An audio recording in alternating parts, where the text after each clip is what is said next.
श्री कृष्ण मित्रों, मैं प्रियंका स्वागत करती हूँ आपका जीवन और अध्यात्म में।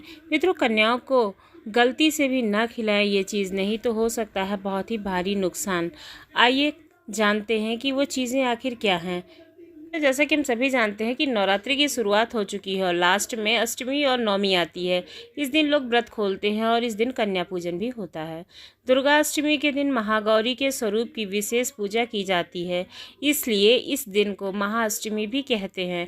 ऐसा कहा जाता है कि इसलिए इस दिन महागौरी की पूजा करने से व्यक्ति की सभी परेशानियां दूर हो जाती हैं।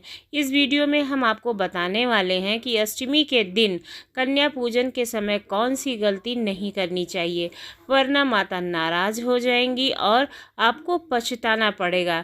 लेकिन उससे पहले अगर आप भी दुर्गा माता के सच्चे दिल से प्यार करते हैं, उनके भक्त हैं, तो इस वीडियो को लाइक करें, चैनल को शेयर करें और सब्सक्राइब करें। नई नई जानकारियों के लिए ये वीडियो को शुरू करते हैं। अष्टमी तिथि कलावती नाम की एक तिथि जया संज्ञक है। मंगलवार की अष्टमी तिथि सिद्धता और बुधवार की मृतदा होती। इसी तिथि को दिशा ईशान है। ईशान में शिव सहित सभी देवताओं का निवास है, इसलिए इस अष्टमी का महत्व अधिक है। यह तिथि परम कल्याणकारी, पवित्र, सुख को देने वाली और धर्म की वृद्धि करने वाली है। नंबर 2, अष्टमी के दिन नारियल खाना निषेध है, क्योंकि इसके खाने से बुद्धि का नाश होता है। इसके अलावा तिल का तेल, लाल रंग का साग और कांसे के पात्र में भोजन करना निषेध माना जाता है। हालांकि माता को नारियल का भोग लगा सकते हैं। कई जगह कद्दू और लौकी का भी निषेध माना जाता है, क्योंकि यह माता के लिए उनके रूप के स्वरूप चढ़ाया जाता है। नंबर 3, यदि अष्टमी को पारण कर रहे हैं तो विविध प्रकार के महागौरी का पूजन कर भजन, कीर्तन, नृत्य आदि उत्सव मनाया जाना चाहिए। विविध प्रकार से पूजा हवन कर 9 कन्याओं को भोजन खिलाना चाहिए और हलवा आदि प्रसाद वितरित करना चाहिए और माता को खीर, मालपुआ, मीठा हलवा, पूरण पोली, केले, नारियल, मिष्ठान, घेवर, घी, शहद और तिल और गुड़ अर्पित करना चाहिए। नंबर 4, देव, दानव, राक्षस, गंधर्व, नाग, यक्ष, किन्नर, मनुष्य आदि सभी अष्टमी और नवमी को ही पूजते हैं। कथाओं के अनुसार इसी तिथि को माता ने चंडमुंड राक्षसों का संहार किया था, इसलिए इसका विशेष महत्व माना जाता है।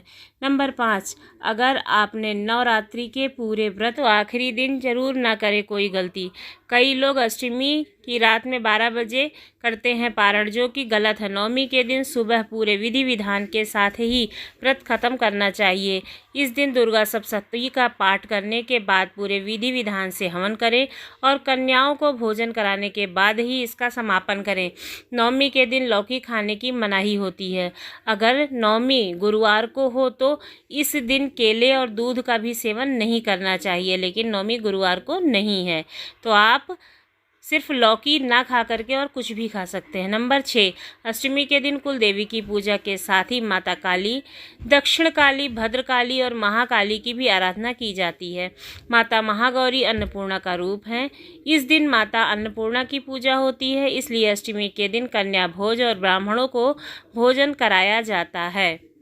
लेकिन पारण नवमी के दिन होता है, अष्टमी के दिन नहीं होता है। नंबर 7, माता भगवती का पूजन अष्टमी को करने से कष्ट, दुख मिट जाते हैं और शत्रुओं पर विजय प्राप्त होती है। माता की शास्त्रीय पद्धति से पूजा करने वाले सभी रोगों से मुक्त हो जाते हैं और धन वैभव संपन्न होते हैं। कई लोगों के यहाँ सप्तमी, अष्टमी व नवमी के दिन व्रत का समापन होता है, अतः अंतिम दिन हवन किया जाता है। अष्टमी के दिन हवन करना शुभ होता है। नंबर 8, महाअष्टमी के दिन महास्नान के बाद माता दुर्गा का षोडशोपचार पूजन करना चाहिए। महाअष्टमी के दिन माता दुर्गा के 9 रूपों की पूजा होती है, इसलिए इस दिन मिट्टी के 9 कलश रखे जाते हैं और देवी दुर्गा के 9 स्वरूपों का ध्यान करना उनका आह्वान किया जाता है। जब व्रत के समापन पर उद्यापन किया जाता है तब कन्या भोज कराया जाता है। अष्टमी पर 9 कन्याओं को भोजन कराने के बाद छोटी कन्याओं को छोटे छोटे पर्स में दक्षिणा रखकर लाल रंग के किसी भी गिफ्ट के साथ भेंट करना चाहिए। अष्टमी पर पारण करने करके उद्यापन करना चाहिए। ये अब जानते हैं कि अष्टमी के दिन क्या उपाय करने चाहिए। नंबर 1, शनि मुक्ति के लिए करें पूजा। अष्टमी और नवमी तिथि पर शनि का भी प्रभाव रहता है। इस दिन माता की अच्छे से आराधना करने से शनि के प्रभाव से माता रक्षा करती हैं। 2, संधि पूजा। संधि पूजा के समय देवी दुर्गा को पशु बलि चढ़ाने की परंपरा तो अब बंद हो गई है और उनकी जगह भूरा कद्दू या लौकी को काटा जाता है। कई जगह पर केला, कद्दू और ककड़ी जैसे फल तो सब्जी की बलि चढ़ाते हैं। इससे माता गौरी के साथ ही माता सिद्धिदात्री भी प्रसन्न होती हैं। इस दिन संधि काल में यानी कि सायं के समय 108 दीपक जलाने से जीवन में छाया अंधकार मिट जाता है। नंबर 3, पीपल के पत्ते। अष्टमी के दिन पीपल के 11 पत्ते लें, उन पर राम नाम लिखें, पत्तों की माला बनाकर हनुमान जी को पहना दें। इससे सभी प्रकार की परेशानियां दूर हो जाती हैं और पूरा वर्ष अच्छा निकलता है आपका। नंबर 4, धन समृद्धि हेतु।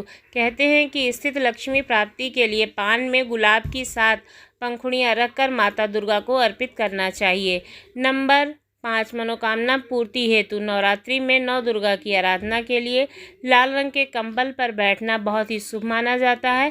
कहा जाता है कि इससे व्यक्ति की मनोकामना पूरी होती है। आइए अब जानते हैं कि इन उपायों को करने से आपको क्या फ़ायदा होगा। नंबर 1, जीवन के संकट होंगे दूर। नंबर 2, कर्ज से मिलेगी मुक्ति। नंबर 3, सभी प्रकार के रोग होंगे दूर। नंबर 4, मानसिक तनाव कम होगा। नंबर 5, हार्दिक पक्ष मजबूत होगा। 6, दाम्पत्य जीवन में सुख मिलेगा। संतान पक्ष में शुभ समाचार मिलेगा। नौकरी और व्यापार में आपकी उन्नति होगी। आइए जानें महागौरी की पूजा कैसे करनी है। अष्टमी के दिन महागौरी की पूजा होती है और उस पूजा की विधि के बारे में अब हम बात करेंगे।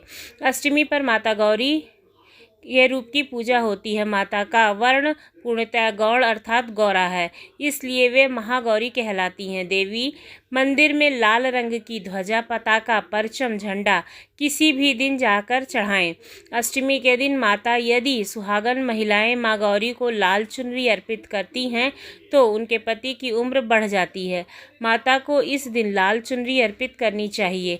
आप चाहें तो आरती और पूजा के दौरान इस दिन 5 प्रकार के सूखे मेवे लाल चुनरी में रखकर माता रानी को अर्पित कर सकते हैं।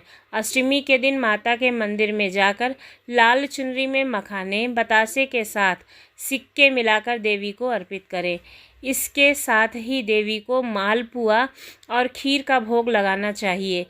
किसी सुहागन स्त्री को चांदी की बिछिया, कुमकुम से भरी चांदी की डिबिया, पायल, अम्बे माता का चांदी का सिक्का और अन्य श्रृंगार की सामग्री अर्पित करना चाहिए। ऐसे माता महागौरी की पूजा होती है। दोस्तों, आपको ये जानकारी कैसी लगी ज़रूर बताइए। यदि अच्छी लगी तो चैनल को सब्सक्राइब करना ना भूलिए। धन्यवाद।